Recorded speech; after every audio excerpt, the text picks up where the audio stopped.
Hello，大家好，今天是3月26号，美股盘前行情快报，我是阿哲，我们又再次见面啦。美股大阴下跌后一直维持震荡，今天如果还不能出现反包阳线启动，那么一定要预防二次的回落探底行为即将发生。AMD 终于加速上涨，2周前一直保持关注，盘前广播我们也不断的在提醒。那么昨天加速后留下了倒型反转缺口，能说明 AMD 的下跌趋势已经反转了吗？特斯拉昨天盘中表现还是很不错的，但收盘却是冲高回落，这是反弹结束的信号吗？我们看到今天的行情图板。那么首先我们看到本期视频的行情目录，今天是上观察纳斯达克指数第307期的视频。那么阿哲呢还是会通过以下的3个部分讲解本期视频美股的盘前观点。我们第一部分还是要讲到有关目前指数的整体的一个环境观察，只有看懂指数方向，我们才能够更好做好接下来的个股的一个操作。那么阿哲会告诉大家，目前从日线来看，最简单的止跌和以后你可以去发现的上涨滞涨的一个信号究竟是什么。而后我们通过日内变盘点，还有3大指数标普、道琼斯、纳斯达克它的日线趋势分析，来对于指数有一个相对全面的一个认识。那么第一部分的止跌和滞涨，那么也是阿哲在昨天会员视频当中为大家去进行讲解的一个小技巧。那么今天我们去再次的公开分享。那么第2和第3部分则会讲到个股的分析，我们会看到特斯拉、英伟达、比特币、科威、谷歌、甲骨文、MSTR、微软、博通、AMD、HOD、APP、SOXL、Circle、Meta、OKO、PLTR、Coin、美光，还有亚马逊等以上的个股标的，希望对您能够有所帮助。如果您是位新同学，首次观看阿哲视频，那么阿哲需要进行一个常规的温馨提醒。我们视频当中的目录内容会比较多，所以视频时长一般阿哲会偏长一点。但阿哲也知道，不是每一部分的内容您都感兴趣，所以阿哲也把所有的内容都制成了一个时间轴。您点击对应时间轴，那么就可以快速跳转到你最想要优先观看的内容。希望这一个设置能够帮助到您。那么接下来我们来到今天的第一部分。那么所谓判断止跌和滞涨，其实阿哲有一个比较简单的小技巧。接下来我们看到目前纳斯达克指数的日线图表，在日线图表当中，我们可以看到的是 K 线，那么这都是一个日 K 线。那么市场出现了一个下跌走势，那我如何能够去判断目前是否止跌，以及呢，当市场如果出现是这种上涨的行情时，我又怎么知道它叫做滞涨的信号？这也是很多同学在用支撑压力位以及再去买和卖的时候会产生的一个疑惑。很多人说要小心滞涨，很多人也会提醒某些地方会有止跌。那么究竟什么样的信号能称为止跌，什么样的信号能够称为滞涨？阿哲一般会有一个比较简单的研判方式。那么阿哲认为，当短线出现上涨强势行情的时候，它一般会发生一个动作，就是常态化的动作，它的一个收盘价格往往会比昨天的高点是要高的，并且大概率是收阳的。所以只要一个加速行情或者说一个上涨行情，它的收盘价比昨天的高点高，最好是收阳，那么这种情况下就意味着它基本上是没有任何的问题。这一波短线的上涨，这一波行情是还没有任何的一个滞涨的信号，不管它是什么样的一个 K 线，上影线也好，哪怕有时候是收阴线，它的收盘价只要把昨天的高点过去了，还是说明它依旧是一个多方强势的一个市场。那唯有一种情况下，它就是异常。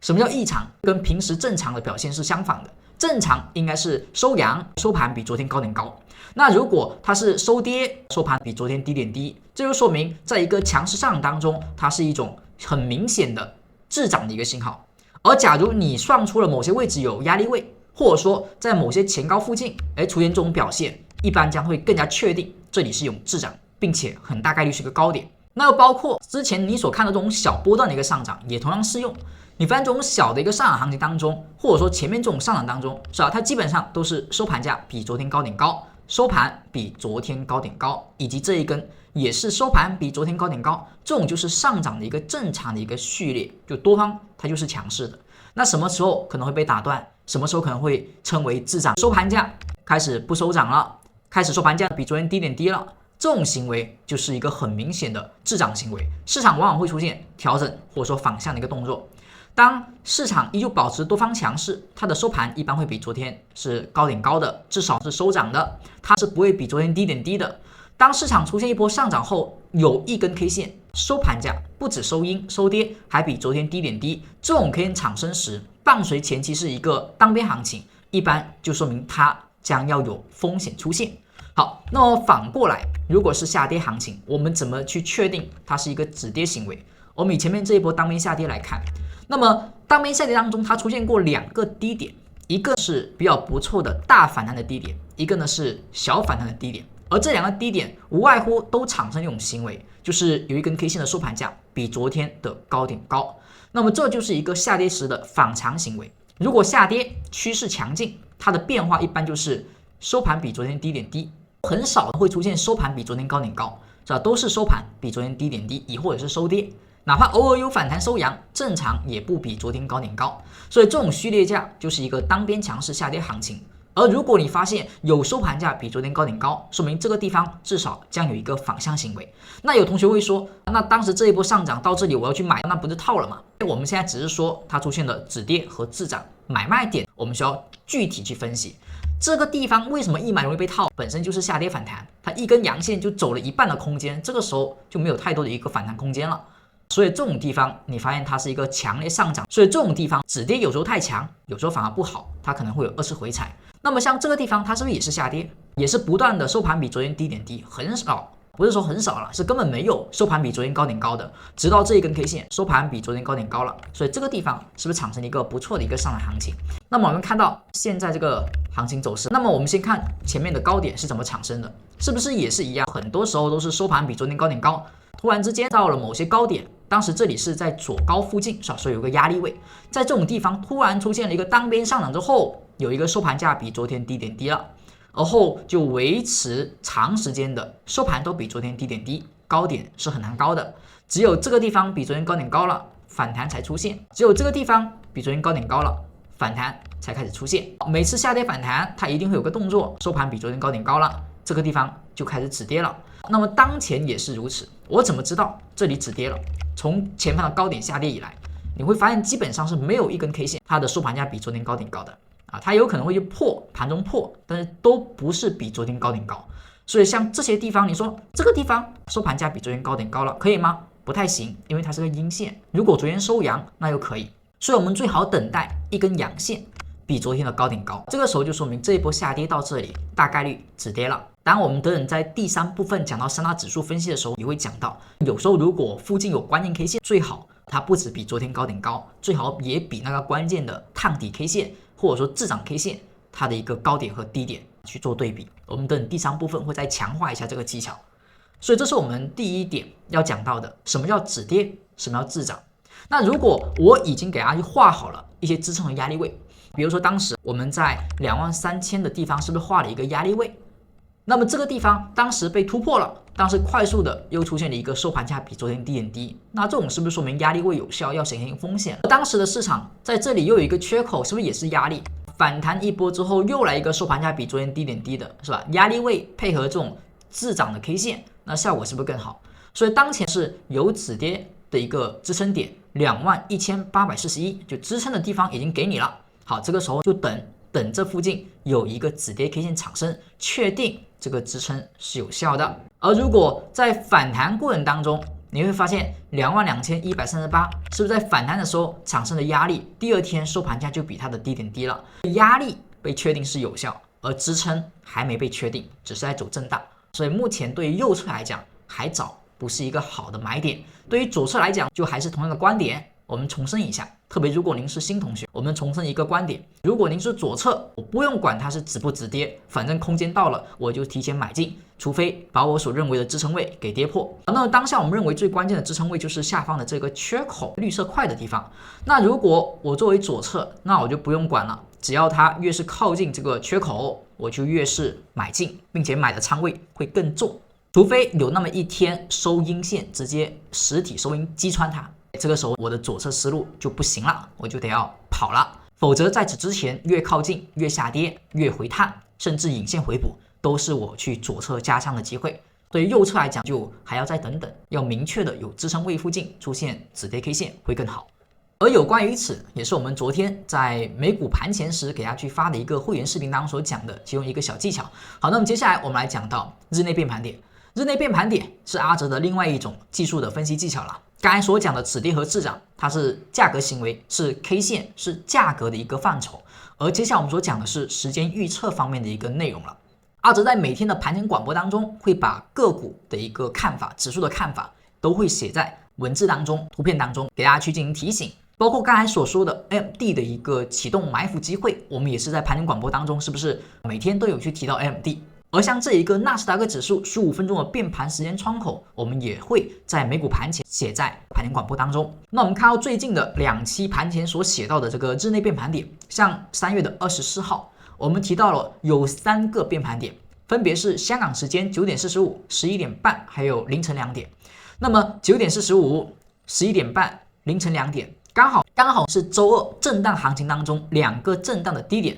和一个震荡时遇到的高点。所以本次的这个变盘时间窗口还是比较精确的，没有太多的偏差。而后3月25号的盘前，我们给到3月25号日内的一个变盘点，分别是9点45分以及凌晨1点15分。如果您不在阿哲这个时区，您记得换算一下。如果是美东时间，就直接就是早上的9点45，还有下午的1点15。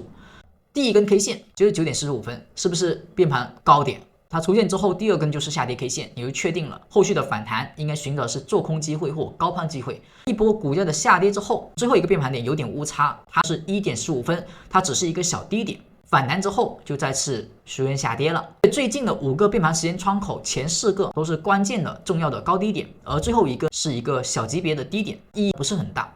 那么接下来阿哲公布一下我们今天周五盘中的第一个变盘点是10点的时候，也就是美东时间也是10点，早上10点，第二根15分钟 K 线。如果您是做短线的，要注意了，如果变盘点前市场是上涨的，大概率变盘点容易是高点变盘。比如说像之前的9点45分，是吧？市场上涨，特别是这种大幅上涨，容易遇到高点变盘。如果是市场下跌，大幅下跌，这种地方一般容易遇到低点变盘。所以今天10点的时候可以看一下，如果开盘有明显加速，是一个上冲，容易是高点变盘。如果这个上冲刚好也是在左边昨天的这个高点附近有压力反馈、上影线等等，或者说收顶分型的，那么那一个高点变盘的一个信号会更加可靠。假如它是一个下跌，出现明显下跌低开，而后遇到某些支撑点，遇到了10点，那么那个地方如果又能够伴随出现收盘价比昨天高点高的，而那个地方如果能够伴随收盘价比上一根 K 线高点高的一个信号的话，那么它是低点变盘的概率将会大大增加。所以这是我们对于变盘点的一个判定。这个日内变盘点除了对于日内短线的同学有用之外，阿哲认为如果您是做波段的，也是有不小的帮助的。您完全可以在做交易的时候瞄一眼目前是否处于变长窗口，如果是处于低点变盘窗口，您在做个股交易的买点时会更加的精确，更容易呢受市场影响买到某些低位附近。所以这是我们平时所分享日内变盘时间窗口的一个重要的原因。只要您是我们的财生同学，或者说是我们的粉丝订阅观众，基本都应该看过这一个日内，应该都看过盘前广播。那么以上就是我们的第一部分关于 K 线上的一个止跌和滞涨的一个分析，以及第二部分我们对日内变盘点再次的一个公布。剩余的变盘点，阿哲会在今天盘前写好盘前广播之后发给大家去观看。如果您是我们的老同学，那么听到这里可不要忘记为阿哲视频照常点上您宝贵的小红心，或者说而如果您的时间相对的充裕的话，也可以在阿哲视频底下留下您的宝贵评论或者说建议。再次感谢老同学们日常的一个支持。而如果您是新同学，阿哲希望大家除了点赞评论之外，也可以在我们视频底下可以点击订阅按钮，点击之后您就会看到它显示已订阅，那么就说明您已经成为阿哲讲究频道的订阅粉丝观众。未来我们可以一起学习技术分析，一起研究美股行情。同时，如果您想要不错过阿哲未来每一期的行情广播视频的话，也可以点击全部铃铛，点开之后，那么阿哲未来每一期更新视频，它都会通过弹窗的方式提醒到您。您只要在电脑前，或者说在手机上，都会看到这个提醒，就不会错过每一期视频了。而对于我们今天第一次相见就能够点击订阅的同学，很感谢您的信任和喜欢。对于新同学，也会有4重订阅福利，其中第1重福利就是盘前广播的体验权限。您只要订阅阿哲，您至少会有1周时间都可以免费收到阿哲的盘前广播。您找到助教跟他要一下就行。现在视频当中的右上角有一个弹窗小卡片，您点击这个小卡片就可以找到阿哲的助教。您跟他说一下，您是今天的新同学，想要这个盘前广播，或者说想要这4重福利，他就会告诉大家怎么去领取。接下来我们来到第3部分，有关指数的日线分析。我们看到目前的图板当中有3个指数的一个日线图表，在日线图表当中而在这个图表当中，您会看到跟普通的 K 线不太一样，它是阿哲日常所做交易和分析时很喜欢看的一个趋势类的一个指标，它可以让阿哲很快发现波段上是机会还是风险。好，我们可以看到目前的道琼斯、纳指和标普都有一个共同特征，就是图中的这个趋势指标，它是显示黄色飘带，而后整体的飘带是往下走的，它就说明一个要素。就是目前的市场中期上，不管是纳指、标普还是道琼斯，都是下跌的趋势，而且是很长时间都维持下跌。所以为什么你在近几个月来感觉交易困难，甚至买什么可能都会跌，买什么都无法买到低点，很多时候就是一个原因，目前市场指数的环境就不太好。我们说过一个75%的影响法则，就是指数的环境只要差，那么基本上你所看的股票有75%会因此而下跌，它会影响75%的股票成分。所以在这种环境之下，你去做任何的买入卖出，你的方法不管之前成功率有多高，它都会间接的受影响，而大幅降低你买入的一个成功率。所以在当前这种黄色飘带下的环境，你除非你是做空的，有可能会比平时更大概率能够获利。如果你是做多的，这个时候你的仓位要是用重，大概率您会比平时要更难受很多。所以我们讲过，目前的指数环境从日线来看，你想要还重新回归以前的上一年的那种轻松愉快的做多美股的这种环境，您至少要等待它把这个飘带给突破，否则像纳斯达克指数我们讲过很久了，它每次反弹，为什么我们说的都是反弹？为什么说每次有撞就要跑？因为它的黄色飘带就是一种下跌趋势行情当中的压力。刚才所讲的那个收盘价比昨天高点高，它是属于一种很短线的止跌行为。那如果你要看中期的止跌行为，就肯定不是看一根 K 线了，你要看的是它能不能够收盘价把飘带给突破，而后不跌落。那么这种情况下才有机会回归到以前那种轻松愉快做多美股的一个市场。否则在这种下跌行情之中维持，你最多就用收盘比昨天高点高看一个止跌，而后去搏个反弹，仅此而已。它才是目前多头相对少有的一些生存空间的发现。而后当前的市场除了道琼斯出现了一个关键 K 线的突破，图中有一种白色 K 线，这种白色 K 线它意味着市场进入到了一个超跌的环境。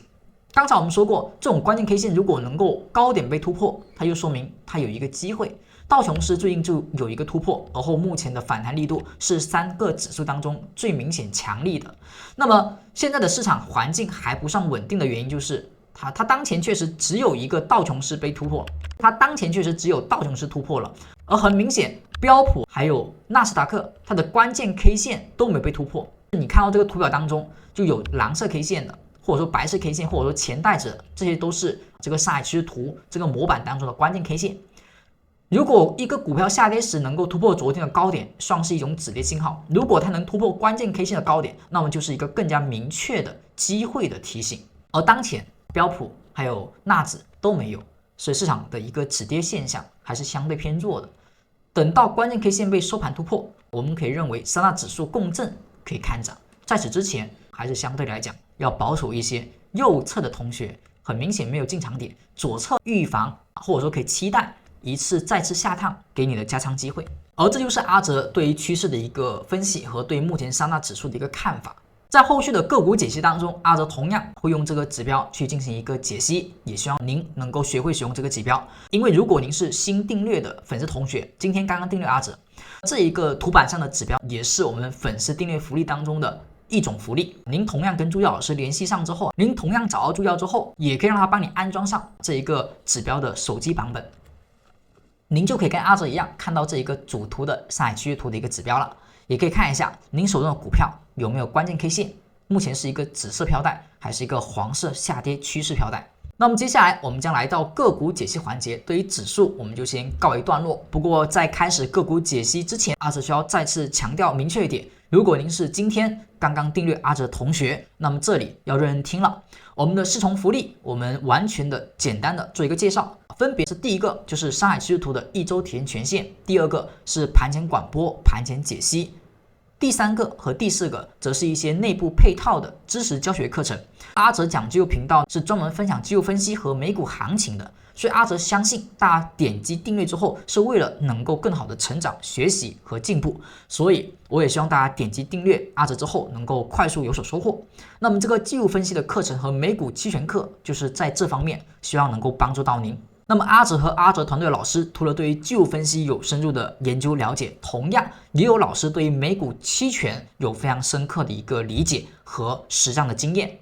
像我们的期权老师在近2个月对于我们同学的一个辅导当中，他的一个练习的账户，虽然指数不管标普还是纳指都大幅下跌，但你会发现他的这个练习账户基本上保持是正收益。像我们半个月前给大家看到的是20%，那么半个月后现在再创新高26.93%，接近27%。在市场这么恶劣的环境之下，通过一些期权的策略配套去进行辅助，可以让我们在这种风险上当下还是能够有所收益的。所以如果您目前还处于亏损，或者说目前您感觉做交易还比较困难，甚至出现大幅的回撤，那么美股期权的一些策略可能会为您提供一些另外的思考。所以我们的美股期权课程也是会有1周的视节体验课，您只要是订阅粉丝同学，那么就能够去跟助教领一下这4节课程的一个学习的链接。我们如果对技术分析同样也感兴趣，那么也可以看一下我们本周对技术分析的一个课表。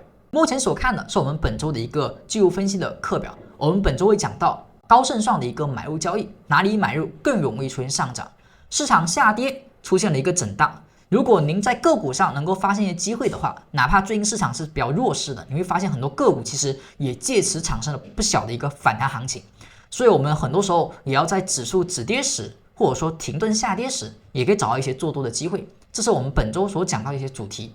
哪些形态成功率高，什么时间买股票更安全，如何过滤买卖的假信号，以及多周期如何共振去交易，这是我们在每天香港时间早上10点会进行分享的。我们的期权课程是每天香港时间下午5点，大家可以根据时间去找助教领取对应的一个听课的一个方式。当下你也可以在我们的视频的右上角点击弹窗小卡片，在右上角点击之后找到助教，就可以去领一下这课程的听课链接，还有一些我们其他的福利。那您在我们视频底下可以看到评论区，阿哲也在评论区当中发了一条置顶评论，里面也有助教老师的联系方式，点击对应的链接也同样可以找到助教。这2种方式都可以领取到我们新订阅粉丝同学的4重福利，感谢您的订阅支持和喜欢。接下来我们来到个股解析环节，我们现在看到第一只股票是特斯拉。特斯拉目前就在一个通道当中在徘徊震荡，最近的这个反弹它的力度是不算强的。我们之前说过，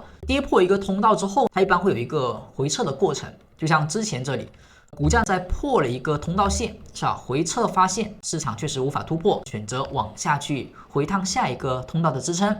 那么在这个支撑出现反弹力度不强，它的不强一般是无法去碰到上方的这个通道了，价格可能就一半，是吧？继续往下破。那么在有效跌破之后也会反抽，确实站不上去了，往下去打开空间。那当下也是如此的，市场反弹在这里有一个缺口和关头阴线的压力，所以它这里受压。好，价格走势，它这里如果确实受压往下破，那你要注意了，这里将会再次打开空间，在测试之后将会再次往下去突破下一个通道，这是要去小心的一种运行轨迹。所以当前如果要走强，它要干嘛？它昨天冲高回落之后，不能够在这里出现明显的顶分型下跌，而是要快速站上通道，而是要快速站上这个缺口，后续去到通道这个目标位。它只有走上通道，不一定要突破，2次回踩不破中轨，那么才有机会能够走强。否则如果连这个通道一半缺口压力都无法过，基本上2次回落就容易干嘛？跌破前面通道，选择打开空间，这是要去小心的一种运行轨迹。那么接下来我们看到上海趋势图的趋势分析，当下我们所看的是特斯拉的一个图表。那图表当中有很多的一个要素，我们看到这种色块它是一个缺口，为什么特斯拉这一波下跌跌到这个地方又开始出现止跌呢？因为它刚好把这个左侧的缺口给回补了。我们之前周一的公开直播讲过，缺口的回补，如果它是一个上缺口，那么补完之后一般会有多方的力量产生支撑，所以这一个上缺口它补完之后也同样有多方的力量往上产生支撑。当支撑的时候，我们要去看到它的力度如何。就刚才我们所分析的这个力度要很关键去判定，如果反弹力度不强，是吧？没有像这种反弹的这种力度，那么它很容易就快速跌破，寻找下一个缺口的位置了。所以一旦这个反弹不强，目标就是下方这个缺口，再去寻找多方的再次的力量。那么当前的价格走势，我们通过飘带也可以看得很清楚。当市场处于黄色飘带时，我们是不是刚才讲过黄飘带？那么中短期就是空方趋势，空方趋势你在黄飘带之下，最多做一下反弹，它这种都是一些小机会。那么大机会是什么？价格能够去突破飘带，然后回踩转为止飘带，我们说这种地方才容易产生大的机会。而在此之前，最多做一下反弹。所以在吃完这个缺口产生多方力量之后，市场是不是有蓝色关键 K 线收盘比昨天高点高？这个 K 线确定了这个缺口支撑是有效的，是吧？止跌了，而后出现了反弹，反弹时到飘带，就说明这个地方的空间已经按照正常弱势反弹来讲已经够了，把缺口补了，补了这个缺口就有空方的力量，上缺口补了有向上力量，下缺口跳空下下去补了就有向下力量。所以当前补完这个下缺口，理论上来讲就应该向下，就应该去其他缺口了。那么什么情况下多方则会走强？就是上缺口补完，市场不跌，反而继续上涨，这就说明一个多方缺口的多方力量它是强势的，空方缺口的空方力量它在走弱。那么我们就可以往上再高看一线，可以在往上看到龙门线中长线的压力 409.025。所以关关难过，能否关关过？现在第一关，我们的关头阴线以及缺口就已经产生压力，不能在这里立马出现明显的下跌。如果又出现，基本上前面那个缺口也就用完了，多方力量耗竭了，就要往下去寻找下一个缺口。所以当前就可以这么去分析，目前趋势是下跌的。如果你想做多，更加安全是确实强势的反弹，而后寻找反向力量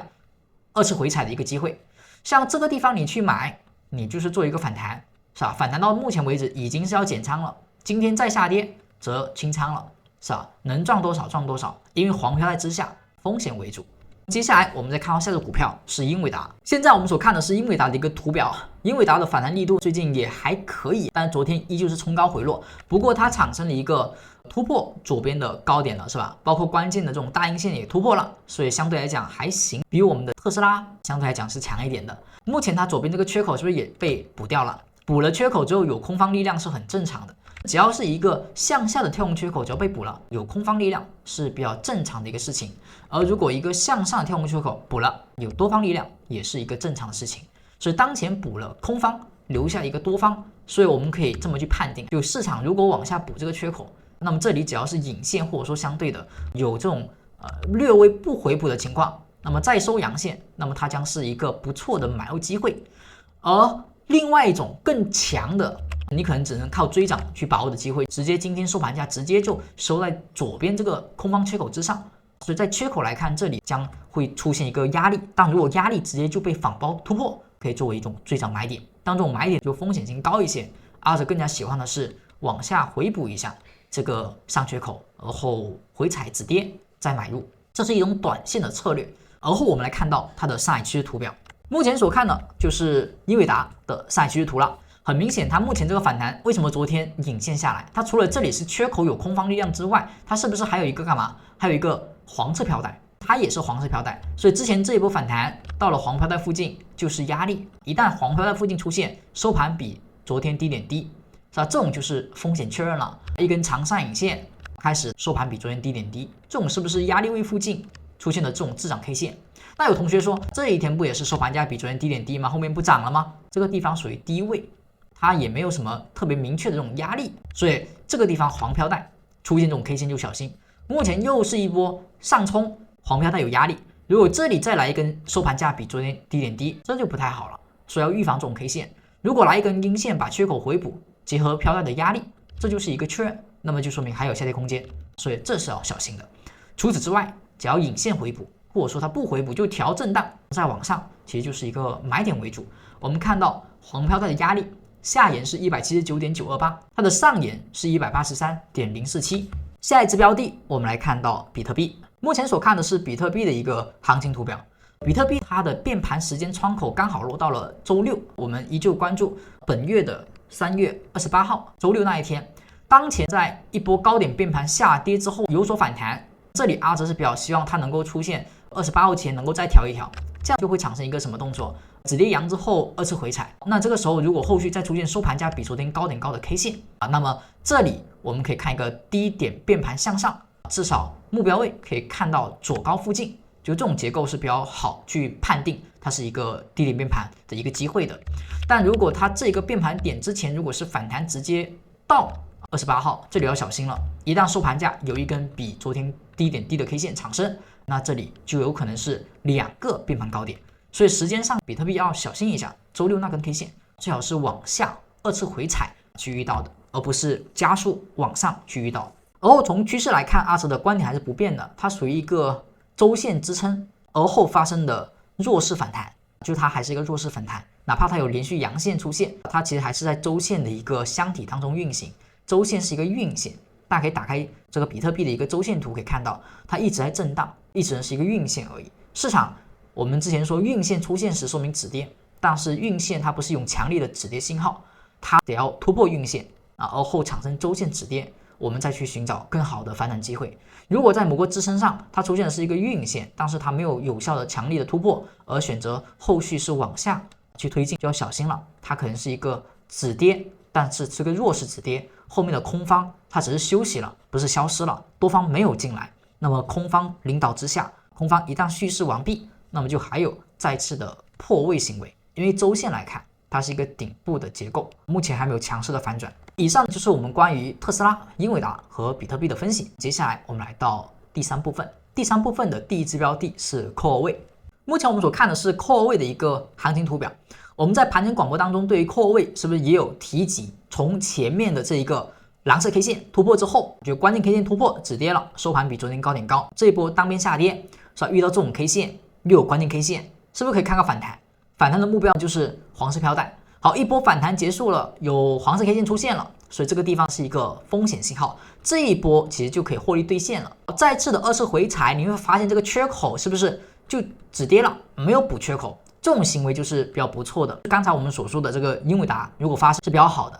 一个上升缺口出现，但是不补，有引线回踩，而后又有连阳，所以我们盘前广播所讲的是不是更加倾向于它向上去运行，是突破了这一个飘带，飘带突破是第一步，而后你要关注飘带是否能够回踩止跌。当下有1个缺口、2个缺口，但这个第2个缺口比较窄，很容易被回补啊。如果第2个缺口直接被收阴线，第2天立马回补，其实它这种地方，如果你之前是在附近买的，应该是要获利兑现一部分了。你要特别小心，它这里就直接把飘带给击穿了。因为我们说过，这个黄色飘带它被突破的时候，它不代表就一定能够转变趋势。黄飘带我们可以举一些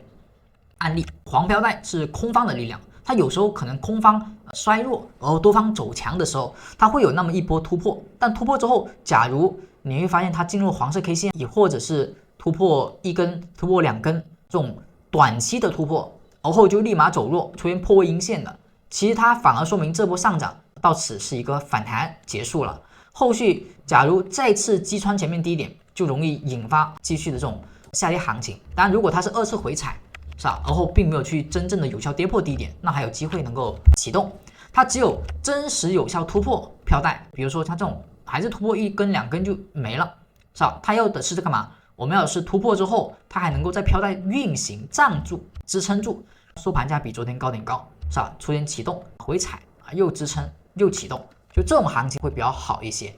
像如果它还是一个黄色飘带直接往上突破，就中是短期账上的啊，后面一旦滞涨就可能再次的破位了。所以这里就是它突破了，但我们要小心它是不是短期账上而已，因为它的左边有一个很大的缺口，这是一个不太好的一个迹象。大缺口大压力，回补的时候必然会有空方的产生，所以当时这个高点就在这里回调，回调的时候没有被下方缺口填补，而是支撑往上再去试探填补缺口。目前有一个上缺口，当前还是多方强势，这个缺口2个出现，有可能是要预示着它的目标要补这个缺口。等一下 AMD 的时候我们也会去讲到，所以当前最好就是不要快速跌落这个缺口，不跌落之前我们还是可以往上去看一下一波补缺的行情。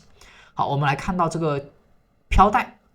我们看到这个飘带的一个上沿是 82.14， 飘带的下沿是 81.139， 大家可以关注这一点。我们再看到下一只个股是谷歌，谷歌就跟我们预期差不多，因为它是一个黄色飘带，黄色飘带就是空方趋势市场的反弹，它往往是伴随的是一个黄色飘带为目标，所以到黄色飘带附近，这种反弹自然而然就容易产生压力，而压力一旦产生，我们要发生它有效的一个信号，就是会不会在这附近出现收盘比昨天低点低，是吧？有没有出现收盘价比昨天低点低，在这里附近产生，就要特别警惕了。所以这一波下跌肯定是要规避掉的。虽然说它有酒后时三的一个信号，但是没有一个确切的买点。目前左侧又被击穿了，我们就要特别小心了。当然，它目前有一个左侧的这种超跌蓝色 K 线，蓝 K 属于关键 K 线，但必须要伴随着确认收盘价开始消失，蓝 K 消失，它能够把蓝 K 反包，我们再去看一波蓝 K 到飘带的一个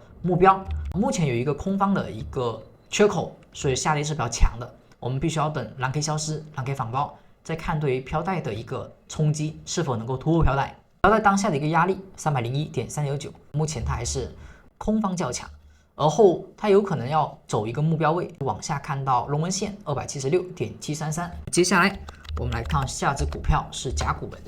甲骨文不太争气，我们之前看到这附近出现了连续的白色 K 线，并且填补缺口，而后有止跌反包，所以这个低点它出现了比较长时间了。像最近一波上涨，上方的缺口没有完全补掉，而出现了冲高回落，一波回调。到了紫色飘带附近呢，本以为有一波机会的，但却是依旧打了止损。市场回调飘带比较窄，所以是一次试探性的看涨点。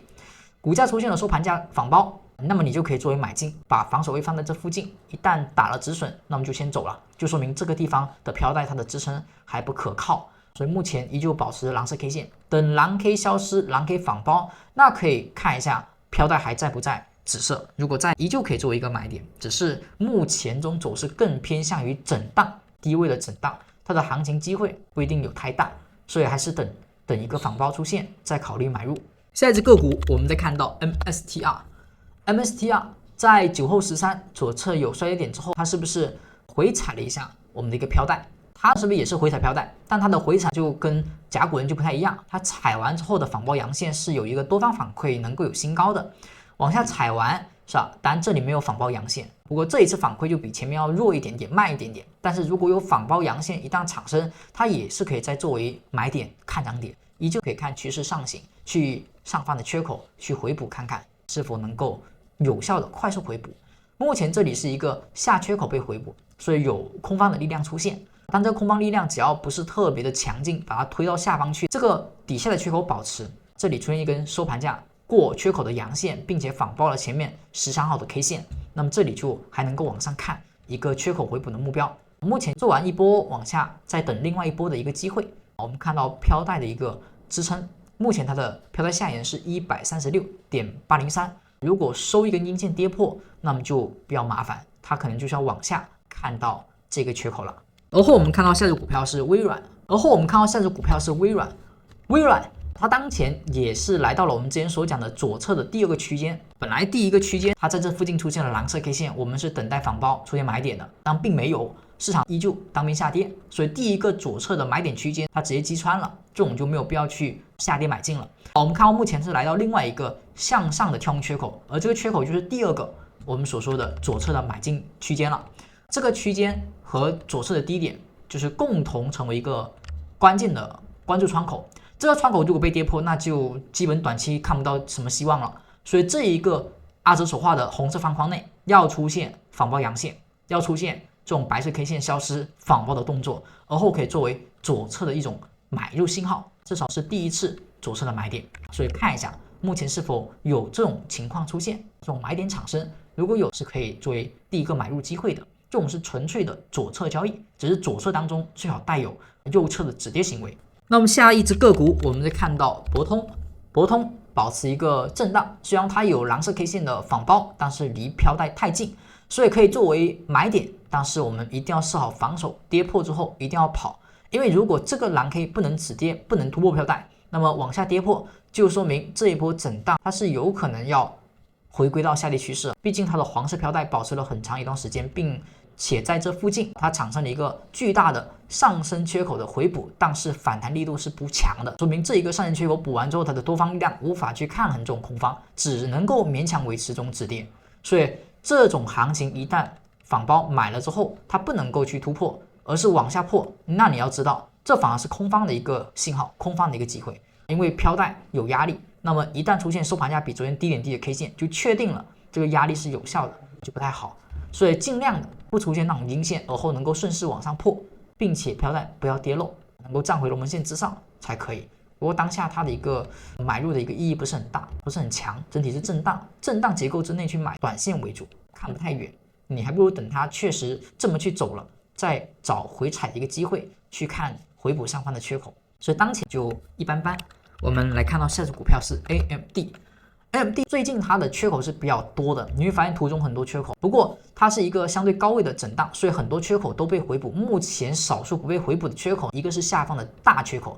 这个缺口其实也是个倒形，但是这个倒形其实不是很标准，因为太大了。它这里左边是一个向下跳空，右边是个向上跳空，所以它是属于双生的这种缺口，就两边空间对称，所以这可以算是一个倒形，只是跟传统倒形不太一样。好，而最近看到这里。它这里是不是也有一个缺口？左边也有一个缺口，所以这里是不是倒形？所以当前它为什么走震荡？因为底下有强支撑。这里为什么也在震荡？因为这里有个强压力，所以价格一直在这里夹着，它一直夹着。好，现在就要看一下是多方强还是空方强了，因为这里又出现了一个倒形缺口，而且是向上的，所以底下有一个向上的，这里又有一个向上的，所以当下如果它这一波上涨的目标能够把左侧的倒形缺口给填补掉，就缺口一旦出现倒形缺口，它如果不反转，如果它不填补，那么一般走势就反转。所以一个倒形缺口如果不被填补，那么它必然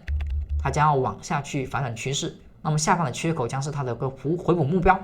那么下方缺口将是它的一个回补目标。所以当下我们要关注这一次启动能不能够把上方这一个缺口给补了。如果可以，那么说明这一波震荡之后多方是占优的，后续将还有上涨空间，还可以。反之不行就小心了，下方缺口可能要被补。所以当前我们要关注这一个行情之下缺口的一个表现。那我怎么去知道更大概率哪个多方强哪个空方强？其实我们就看一下这个缺口，只要这个缺口短期不被补，最好能够维持个3到5天，不要被完全填补。那么这个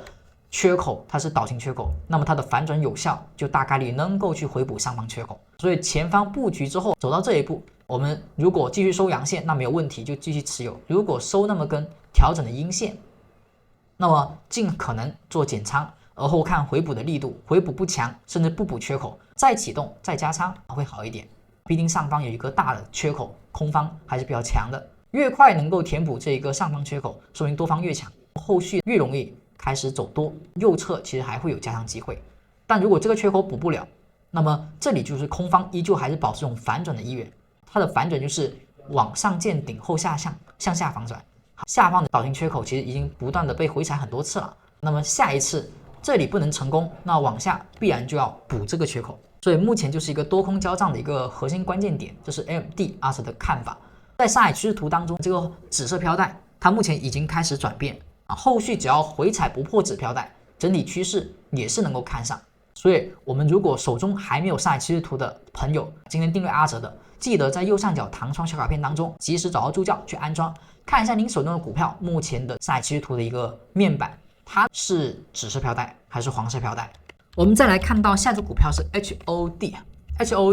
它其实也是受到前期的一个缺口支撑之后产生了最近的这种震荡，但它的多方力量一直保持的相对弱势，所以它整体是一个偏横盘的。我们之前看到周线，你就会看到，就它跌的时候跌得很狠，它涨的时候，它盘的时候，它一直呢在这里横了那么久，所以当下最好周线能够来一根什么止跌反包的阳线，比上周高顶高的 K 线，那么现在一直都没有，所以这一波下跌都是很流畅的下跌。目前的震荡呢是类似于一个运线之内的震荡，跟这个比特币有点像，所以当前就哪怕有9后13，哪怕底下有支撑，也没有太多的这种右侧买点。飘带还是保持这个黄色，所以尽可能能过飘带再去寻找机会。当前不过就还是压力比较靠近，你去买的话其实就容易买到高点。我们看到这个飘带的上沿是 76.717。下一只个股看到 APP 它最近出现了回调，把缺口直接给吃掉了啊，所以这个地方是一个减仓信号。我们今天说有2个地方要注意，一个就是这个缺口它出现如果保留，就说明多方还是不错的。好，另外一个就是400.82啊，或者说蓝 K 低点也行，看你的一个保守程度。好，当下呢就是把缺口立刻回补了，说明多方没有预料的那么强，那么就是减一部分仓位，因为我们之前这里一笔，这里一笔，那这一笔仓位是不是要减掉？好，我们就留有一个蓝 K 仿包的这一笔仓位，蓝 K 仿包回调出现，我们的目标位是往上看到左高，做一个 N 日结构的一个上行行情。所以在不破我们蓝 K 低点亦或者是400.82之前，我们依旧呢是向上去看，依旧看涨为主。而当下呢是一个运线，那运线出现，其实下一次加仓机会就是是否能够突破运线的母线高点，突破的话，这作为另外一次的买点。而飘带上沿最好是账上的，飘带上沿在455.367。下一只个股我们再看到 SOXL。那么这个标的在下跌遇到了蓝色 K 线，并且产生反包之后，市场是止跌反弹了一下，反弹一波回补了上方这个跳空向下的缺口。我们说空方力量即将有涌现的一个需要，因为向下的跳空缺口补完之后，就会有向下的一个力量，就容易滞涨，所以这里是一个压力。价格走势如果在这里出现收盘价比昨天低的 K 线，那么如果顺势还跌破飘带的话，那么这里就是一个高点的确定判定。如果能收盘价过飘带，不是像之前那样滞涨，而是能够直接收阳线过，那么这里就会出现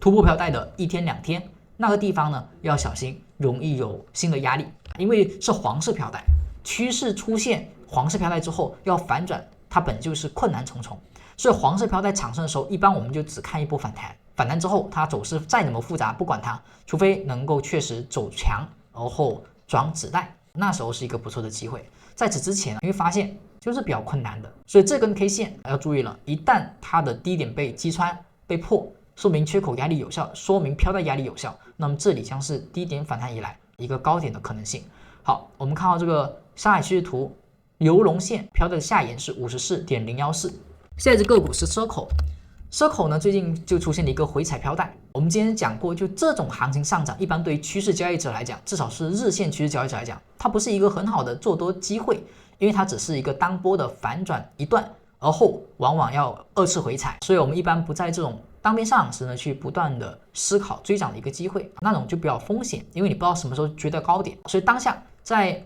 过完龙门线之后，市场出现回调，击穿了龙门线，但目前不能说击穿有效，因为它只是破2根就止跌了，目前是个运线，因为它的运线是一个长阴线，所以你的操作思路刚好这里有一个蓝色 K 线，如果收盘价转为正常的阳线，而后突破这个运线直线的高点，那么我可以看一波短期的目标是运线的上沿，这根阴线怎么也有20%空间，突破之后看涨也有5到7个点。好，而后如果这个母线高点能突破，是吧？我们可以看它是一个回调低点的确认，那么再往上看，当然这里前提是它的运线得要突破，如果不突破反而往下破的话，那么说明这波下跌到此还没有结束，有可能就要往下更多的去回踩前期的一些关键位，比如说之前的这个平台。我们看到下只股票是 Meta 的走势就依旧还是比较弱的，它呢有关键 K 线，有蓝 K， 但蓝 K 出现没有消失反包，走震荡，关键 K 线后依旧走震荡，没有止跌启动，那么必然呢就不能随便做一个买点。从周线来看，它也是个蓝色 K 线，但蓝 K 出现一定要伴随的是止跌。不过周线上它即将出现一个9后13，大概是2周之后，如果维持下跌的话，所以我们现在不是一个好的一个机会，至少短线都还没有反包阳，周线呢可能还要等个2-3周，所以 Meta 最多看个反弹，就哪怕有反包也最多看个反弹，如果没有的话呢，自然而然不能够随便进场。第一个压力必然是上方缺口，而后是飘带下沿621.225，这是短线如果有机会可能看到的一个空间。你会发现这个空间也是不大的。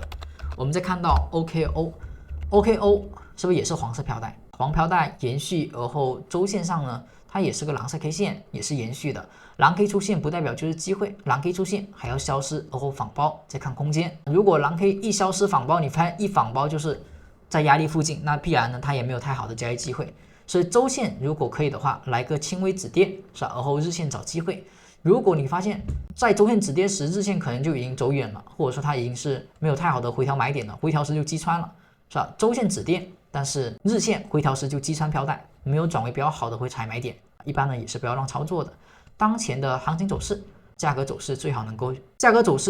够先过飘带，飘带的一个上沿是 61.917。我们再看到下只股票是 PLTR 还是保持一个比较不错的一个态势，就是它的缺口一直保持向上，而后没有回补，所以这是一个比较好的一个现象。当前呢有一个黄色 K 线的区间内在保持震荡，那么这根阳线呢作为相对的启动阳线，它的收盘价比昨天高点高，所以而且是一个中长阳，所以这里呢可以做一个看涨点或者说加仓点。那么黄色 K 线下沿不要被跌破，跌破就是风险，所以以此作为防守，或者说你更激进一点，也可以把这个飘带的一个缺口附近作为防守，不击穿，不有效收阴跌破前，依旧呢看涨 PLTR。目标位呢就还是第一个看到 167.941作为中期的一个压力。从周线来看，目前就是往上去破这个飘带的上沿，不过当前这周可能还无法有效击穿，因为它还是受制于此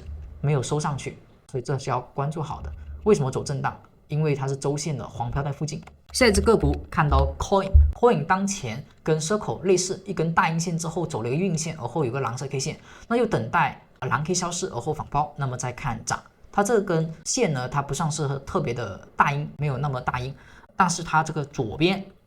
和右边是不是有一个倒停缺口？但这个缺口出现目前已经被填补，所以这个反转的效果就没有了。所以接下来呢，我们就看一下能不能有反包的买点出现，有的话再往上去看上方缺口的一个填补。就每一个缺口填补的时候，它会有多空力量的一个体现。如果这一个多头的上缺口被填补，没有强势的多方出现反馈，那么它的目标应该就补不了上方这个缺口，而是往下再填补这个缺口，这是要去相对注意的。然后看到美光的话呢，就延续在回调时有蓝色 K 线，就股价如果回调有蓝色 K 线，并且是止飘带反包之后，就有看涨的机会。当前下跌也是止飘带，也有这一个蓝色 K 线，所以当下呢等待反包阳线出现，可以看一波上涨。但是如果保持蓝色 K 线，那么就走弱了，因为蓝 K 如果太多的话，一般就不符合一个强势上涨的一个需求。像这种下跌只有一根蓝 K 会比较好，连续蓝 K 说明下跌的太强，那这波下跌它已经破了一个缺口，那么大概率往下个缺口，所以这里呢如果不能够今天反包，那么往下其实就容易不断走弱，蓝 K 一旦出现太多了就不好了。而后我们来看到亚马逊当下在不断的震荡徘徊，最近呢出现了很多的缺口，不过它应该大概率还是属于震荡的，所以这种缺口出现的意义呢不是很大，就除非这个缺口不被补。如果今天收一根阳线脱离而不回补，那么说明这个缺口我们可以去看涨了。当下呢就是有一个向下跳空和向上跳空，一个很小级别的倒停反转，但这种一般不叫倒停反转，它只是双升缺口。倒停反转缺口最好是在一个单边的行情走势下会比较好，而这种震荡行情呢，它的效果大体是一般的，所以最好加一根阳线，我们可以看涨启动，因为它左边的缺口已经补掉了。如果这里能启动的话，目标就是补上方的缺口，龙门线压力是 225.794， 所以这里要先有启动才行。如果继续回落把缺口补了，就说明还在震荡。那么以上就是3月26号美股盘前行情快报，希望对您能够有所帮助。更多精彩内容，我们下期再见，拜拜。